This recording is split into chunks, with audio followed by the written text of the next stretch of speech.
Hi guys, Assalamu alaikum. Welcome back to my channel Mymoonz kitchen. ഇപ്പോൾ ഇന്നൊരു biryani recipe ആയിട്ടാണ് വന്നിട്ടുള്ളത്. നല്ല അടിപൊളി ടേസ്റ്റ് ആയിട്ടുള്ള ഒരു ബിരിയാണിയാണിത്. കാണുമ്പോൾ നമ്മുടെ ഒരു സ്റ്റൈൽ ഇറച്ചിച്ചോറിൻ്റെ ഒരു ലുക്കൊക്കെ ഉണ്ട്, പക്ഷേ ഉണ്ടാക്കുന്ന വിധവും ചെറിയൊരു മാറ്റമുണ്ട്. അതുപോലെ ടേസ്റ്റ് വൈസും നല്ല ഡിഫറൻസ് ആണ്. അടിപൊളി ടേസ്റ്റാണ്. ആംബൂർ സ്റ്റൈൽ ബിരിയാണിയാണ് ഇന്ന് കാണിക്കുന്നത്.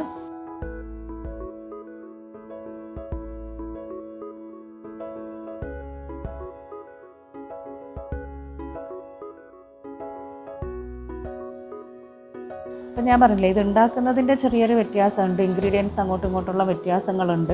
അപ്പോൾ ആദ്യം എന്താ ചെയ്യേണ്ടതെന്ന് വെച്ചാൽ ഈ ബിരിയാണിക്ക് ഒരു മുളകിൻ്റെ ഒരു പേസ്റ്റ് റെഡിയാക്കണം.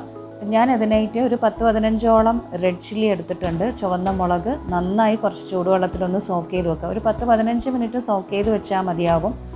കാശ്മീരി റെഡ് ചില്ലി ചേർത്ത് കഴിഞ്ഞാൽ കുറച്ചും കൂടെ കളറും ഉണ്ടാവും, അത്യാവശ്യത്തിന് മാത്രമേ എരിവ് ഉണ്ടാവുള്ളൂ. ഞാനിപ്പോൾ ഇവിടെ സാധാ ആണ് എടുത്തത്. ഇതൊന്ന് നല്ല പേസ്റ്റ് ആക്കിയിട്ട് അരച്ചെടുക്കണം.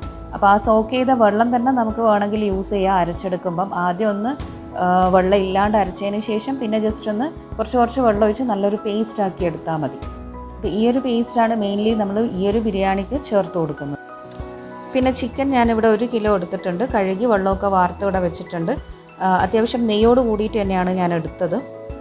പിന്നെ ഇതിലേക്ക് വേണ്ടുന്നത് ബിരിയാണി അരിയാണ്. അത് സാധാരണ നമ്മുടെ ബിരിയാണി റൈസ് തന്നെയാണ് ഞാനിവിടെ എടുത്തത്. കൈമ അരി, ജീരകശാല റൈസ്.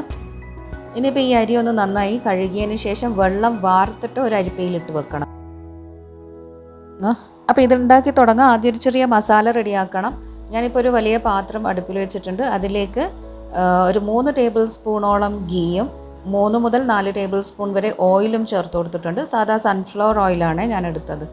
ഇനിയിപ്പോൾ ഇതിലേക്ക് പട്ട, ഗ്രാമ്പു, ഏലക്ക എന്നുള്ള സ്പൈസസ് ചേർത്ത് കൊടുക്കാം. നന്നായി മൂത്ത് വന്നു കഴിഞ്ഞാൽ ഒരു 3 മീഡിയം വലിപ്പത്തിലുള്ള സവാള അരിഞ്ഞിട്ടങ്ങ് ചേർത്ത് കൊടുക്കാം. സവാള ഇനിയിപ്പം എന്താ ചെയ്യേണ്ടതെന്ന് വെച്ചാൽ നന്നായിട്ടൊന്ന് കളറൊക്കെ മാറി നല്ലൊരു ഗോൾഡൻ ബ്രൗൺ കളറായി വരണം. അത്യാവശ്യം കളറ് നന്നായിട്ട് ഈ ഒരു ബിരിയാണിക്ക് മാറി വരണം. നമ്മൾ ബിസ്തയൊക്കെ ഉണ്ടാക്കുന്നില്ലേ തലശ്ശേരി ബിരിയാണീൻ്റെ, അപ്പോൾ ആ ഒരു സ്റ്റൈലിൽ തന്നെ നന്നായിട്ട് കളറ് മാറി വരണം.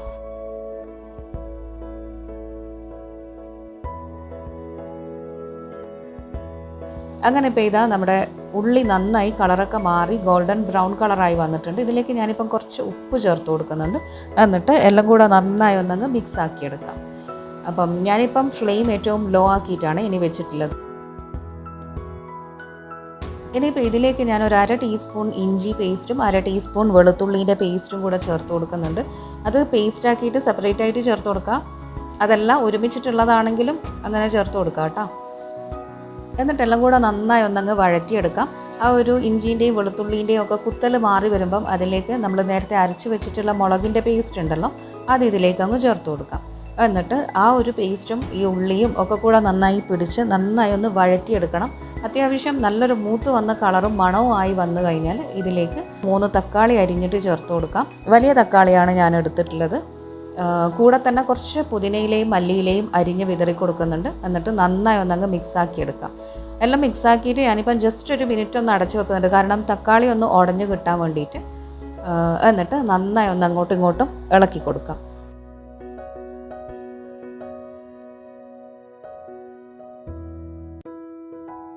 അപ്പോൾ തക്കാളിയൊക്കെ അത്യാവശ്യം നന്നായിട്ട് സോഫ്റ്റായിട്ട് ഉടഞ്ഞു കിട്ടിയിട്ടുണ്ട്. ഇനിയിപ്പോൾ ഇതിലേക്ക് ഞാൻ കഴുകി വെള്ളമൊക്കെ വാർത്ത് വെച്ചിട്ടുള്ള ചിക്കൻ ചേർത്ത് കൊടുക്കുകയാണ്. ചിക്കൻ എല്ലാം കൊട്ടോട് കൂടിയിട്ടുള്ള ചിക്കൻ, ഒരു മീഡിയം വലിപ്പത്തിലുള്ള കരിയുന്ന പോലെയാണ് ഞാൻ എടുത്തത്. ഇനിയിപ്പം നന്നായി ഒന്ന് ഈ ഒരു മസാലയിൽ ചിക്കൻ ഒന്ന് മിക്സാക്കി എടുക്കാം. ഇതിലേക്ക് ഞാനിപ്പം ഒരു നാരങ്ങൻ്റെ നീര് പിഴിഞ്ഞൊഴിച്ച് കൊടുക്കുന്നുണ്ട്. എന്നിട്ട് നന്നായി ഒന്നങ്ങ് മിക്സാക്കി യോജിപ്പിച്ചെടുക്കാം. ഇപ്പം മസാലയും ചിക്കനും ഒക്കെ നന്നായി പിടിച്ച് വന്നിട്ടുണ്ട്.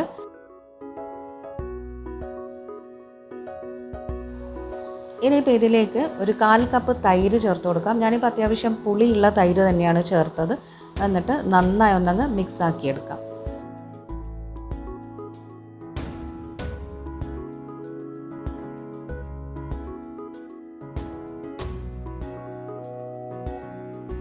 അപ്പോൾ അതിനിടയ്ക്ക് ഞാനിപ്പം വെള്ളം ചൂടാകാനായി വെച്ചിട്ടുണ്ട്. ഇതിപ്പം അളന്ന് വെച്ച വെള്ളമാണ്. ഇതെങ്ങനെയാണെന്ന് വെച്ചാൽ 3 ഗ്ലാസ് അരിക്കാണ് ഞാൻ ചോറുണ്ടാക്കുന്നത്. അതിന് കണക്കായിട്ട് 5.5 ഗ്ലാസ് വെള്ളം ഞാൻ തിളപ്പിക്കാൻ വെച്ചിട്ടുണ്ട്. അപ്പോൾ ആ ഒരു വെള്ളത്തിൽ നിന്ന് ഞാനിപ്പം പകുതിയോളം ചിക്കനിലേക്ക് ഒഴിച്ചു കൊടുത്തിട്ടുണ്ട്. ഇനിയിപ്പോൾ ഈ ചിക്കൻ ഒന്ന് വെന്ത് വരണം. ഒരു 90% ചിക്കൻ വെന്ത് വന്നിട്ട് ബാക്കിയുള്ളത് ചോറും കൂടെ ഇട്ട് വേവിച്ചെടുക്കുകയാണ് ചെയ്യുന്നത്. അപ്പോൾ വെള്ളം ഒഴിച്ചിട്ട് ഇനിയിപ്പം ചിക്കനിലേക്ക് ആവശ്യത്തിനുള്ള ഉപ്പും കൂടെ ചേർത്ത് കൊടുത്തിട്ട് നന്നായി ഒന്നങ്ങ് മിക്സാക്കി എടുക്കാം. അപ്പം ഞാനിപ്പം അടച്ച് വെച്ചിട്ടൊരു ഹൈ ഫ്ലെയിമിലാണ് വെക്കുന്നത്. ചിക്കൻ ഇനി വെന്ത് വരട്ടെ.